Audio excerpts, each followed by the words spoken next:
la parole au vice-président donc, du Conseil régional du Grand Est en charge de la ruralité. C'est pour ça que je disais qu'il avait effectivement encore ce sujet de la ruralité, évidemment. Et merci de votre présence, de votre attention et de votre écoute. J'ai remarqué votre concentration et votre intérêt. Je vous en remercie. Et je veux le saluer aussi. C'est particulièrement compliqué pour les élus des plus grands territoires qui doivent intervenir sur des sujets tellement différents, tellement variés, multiples, que c'est pas toujours facile de rajouter celui du numérique, mais qui est transversal, j'imagine, aussi pour la région. Merci en tout cas de votre accueil et de cette conclusion. Merci madame. Vous avez eu raison de rappeler que je n'étais pas en charge du numérique à la région. J'ai une collègue pour cela, vice-présidente. Ma délégation, c'est la ruralité. Donc n'attendez dans mon propos aucune expertise sur le sujet, j'en ai pas. C'est sans doute la raison pour laquelle j'ai écouté avec beaucoup d'attention. Enfin, je suis assez bien conseillé régulièrement, puisque dans d'autres responsabilités, j'ai la chance de travailler avec Julien Didry. Donc le sujet ne m'est pas complètement inconnu. Je voudrais d'abord vous remercier d'avoir choisi Verdun pour tenir ces 5e assises. Vraiment merci. Je suppose que le président du pays de Verdun n'y est pas pour rien. Je veux saluer son action et cette volonté du pays de Verdun d'avoir mis le numérique au cœur de son projet. Je crois que c'est vraiment très très important.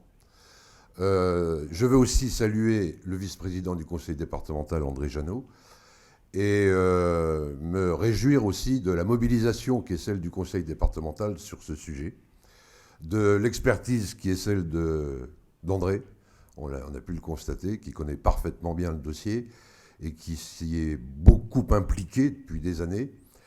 Je crois que la mobilisation, la prise de conscience dans ce département est tout à fait réelle, même si elle se heurte à des difficultés. J'y reviendrai. Un mot pour vous dire que le projet de notre nouvelle grande région en matière de numérique est lui aussi ambitieux. Mais avant de l'évoquer, je voudrais quand même, si vous me le permettez, saluer la qualité de vos travaux. Je me suis renseigné sur l'association Ville Internet. Julien m'en a aussi souvent beaucoup parlé. Je crois que, heureusement qu'il y a votre initiative. Très sincèrement. J'ai vu qu'elle réunissait plus de 7000 personnes de tous horizons, des élus, des chercheurs, en passant par les médias. C'est vraiment des travaux qui sont indispensables, tellement l'identité numérique nous pose des questions fondamentales. Et il en a été évoqué beaucoup au cours de cet après-midi.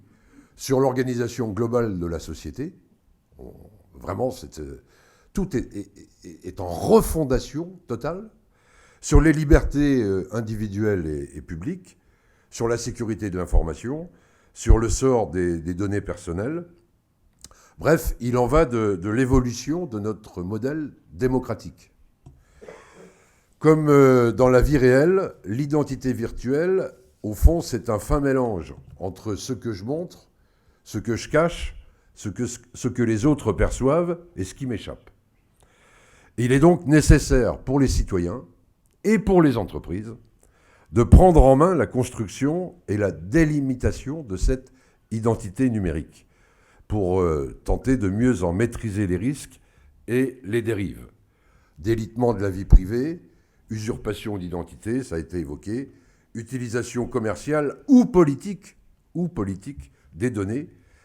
Donc c'est vraiment cette action qu'il faut mener tout en profitant des formidables avantages et des possibilités que tout cela nous offre. Donc vraiment bravo à Ville Internet et à cette volonté de tenir des assises territoriales, donc dans les territoires. Bravo pour la qualité de vos travaux et pour être pleinement acteur d'une meilleure maîtrise de cette identité numérique. Alors, quelques mots pour vous rappeler d'abord que la région souhaite participer et soutenir activement un aménagement numérique harmonieux des territoires. Et j'insiste sur le mot harmonieux.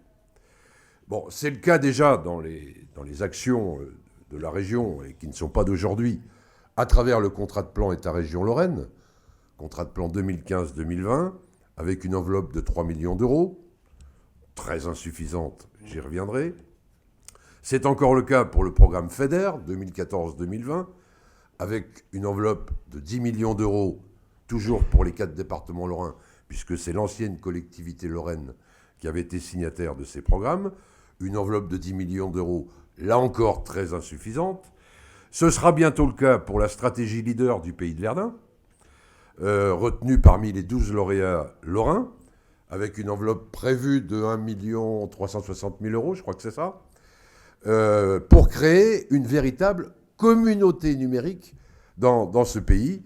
La convention tripartite est en cours d'élaboration, et mon cher Julien, je pense qu'elle sera signée à la rentrée, ou en tout cas au plus tard dans le courant de l'automne. Voilà pour l'action de notre collectivité, surtout lorraine, avant qu'elle ne devienne Grand Est, dans la problématique du numérique. Et je ne vais pas détailler là tous les dossiers qui ont pu être soutenus, particulièrement dans le département de la Meuse. Mais la région, cette nouvelle région, avec elle, nous voulons aller plus loin, plus fort, plus vite. D'abord, on va essayer de consolider une seule réponse de la grande région au nouvel appel à projet thématique French Tech.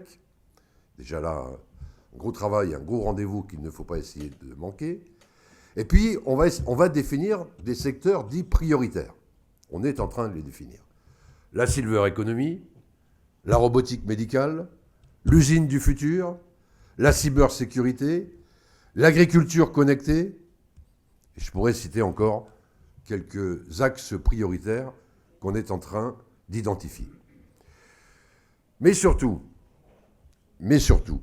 la région Grand Est tient par-dessus tout à développer le très haut débit partout sur le territoire et le plus vite possible. Alors j'ai entendu, et je savais, mais ça a été bien réaffirmé, qu'heureusement, il existe des solutions alternatives. Merci aux représentants d'Orange de les avoir reprécisées. Elles ne sont pas négligeables. Mais vous permettrez aux Meusiens que je suis, et qui vit dans un village de moins de 100 habitants, comme beaucoup de Meusiens ici présents, de vous dire que je suis indigné. Et le mot n'est pas trop fort.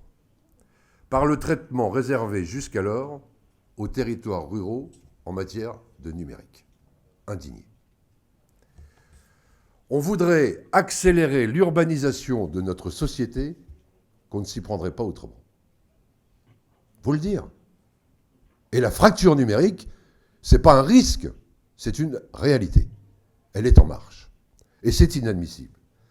Que dire à l'artisan que j'avais hier au téléphone? Tiens, dans ton secteur, André, à vos couleurs. Tu le connais, le problème. Que dire à l'agriculteur, à qui on parle d'agriculture complètement numérisée demain, de big data, à qui on dit que le produit de son champ ou de son étable sera identifié dans le rayon de la grande surface grâce à un smartphone demain, à qui on va pouvoir apporter des réponses formidables. Que dire aux jeunes couples qui arrivent dans un village, candidats pour y bâtir ou pour acheter une maison, qui veut donc s'installer à la campagne, quand on a d'autres réponses à lui fournir que celle d'un équipement très haut débit entre 2025 et 2030. Non mais attendez. C'est la réalité de la Meuse. C'est la réalité des territoires ruraux. Alors même que ceux que je viens de citer, l'artisan, l'agriculteur, le jeune couple, candidat dans un village, constatent qu'à quelques kilomètres, dans tous les centres-villes, on est en train de procéder à cet équipement dans des conditions économiques idéales. Eh bien, il y a là une vraie fracture. C'est un véritable scandale que d'avoir prévu un schéma national aussi injuste et méprisant pour les territoires ruraux. Si les générations précédentes avaient agi ainsi au moment de l'électrification, elles auraient signé l'arrêt de mort de bien des territoires. C'est le même problème. Bien évidemment, ce n'est pas service public, comme André, à juste titre, l'a fort bien rappelé, et malheureusement. Mais est-ce qu'on peut accepter cette situation? Moi, je dis non. Et je pense que s'appuyer sur l'exemple de l'électrification, ce n'est pas exagéré quand il s'agit d'évoquer le problème du numérique et de son développement dans nos territoires. Il faudrait un mécanisme de péréquation et de solidarité ville-campagne. Il aurait dû s'imposer. Je discutais hier encore avec des parlementaires. Certains avaient déposé des amendements, alors qu'ils n'allaient peut-être pas suffisamment loin encore, puisque la péréquation aurait pu concerner 1 milliard dans un premier temps, et peut-être un peu plus, espérait-il. Même ça n'a pas été accepté. Et moi, je ne me résignerai jamais à ce que ce mécanisme de péréquation ou de solidarité soit abandonné. Il y a des échéances électorales qui arrivent bientôt. C'est l'occasion de réouvrir ce sujet. Et en tout cas, il ne faut pas abandonner cette problématique. En tout cas, ce que j'exprime là, c'est aussi ce qui anime la région. La nouvelle région Grand Est. On a été élu le 4 janvier, enfin installé dans cette nouvelle collectivité qui n'existait pas. Hein. Je vous le rappelle quand même. On est élu dans une collectivité qui n'existe pas. Voilà. Donc il faut la construire. Et on est en train de le faire. Mais en tout cas, dès notre élection, à la seconde séance qui a suivi, la première étant consacrée à l'installation, nous avons pris une décision, celle de construire un pacte pour la ruralité. Je ne vais pas le développer ici. La toute première proposition de ce pacte pour la ruralité, c'est le numérique. Alors effectivement, le président Philippe Richert de cette grande région a pris son bâton de pèlerin et est allé voir tous les départements. L'Alsace était un peu en avance, puisqu'elle a bâti un schéma qui repose sur une certaine solidarité entre les collectivités pour arriver à une sorte de moyennisation du prix de la prise partout sur le territoire alsacien. C'est plus facile en Alsace que dans la Meuse. La Moselle, par sa densité de population, a aussi un schéma qui est plus avancé, quand même.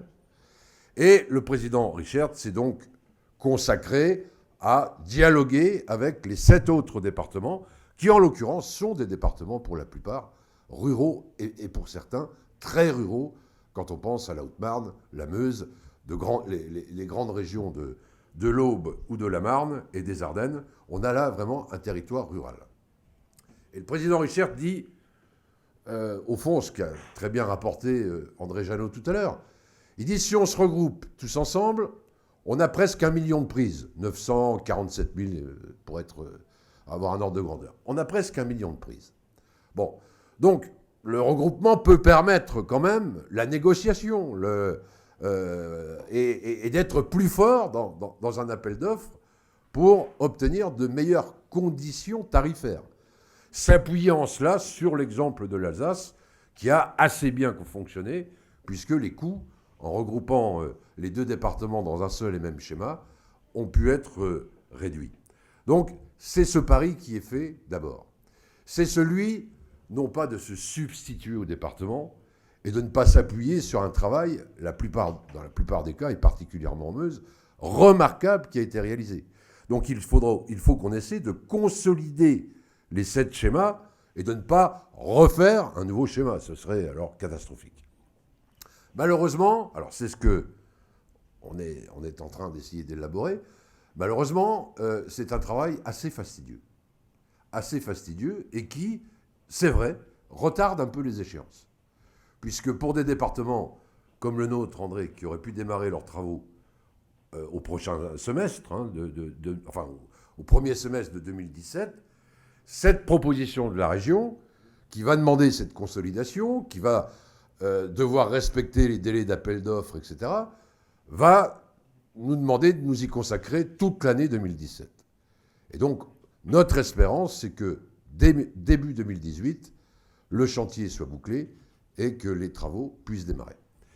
Le plan qui est prévu, ce n'est pas un plan en 2 tranches. C'est un plan en une seule. Nous visons l'objectif de couverture totale du territoire en numérique. Et en une seule tranche. À ce jour, mais tout ça est en cours de discussion, de négociation, à ce jour, la durée de couverture totale du territoire est estimée chez les plus optimistes à 6 ans, et si on est un peu plus raisonnable, on se dit 8 ans. Bon, 2018 plus 7, pour couper l'apport en deux, c'est 2025. Alors, je rejoins le maire de Charleville. C'est encore beaucoup trop long.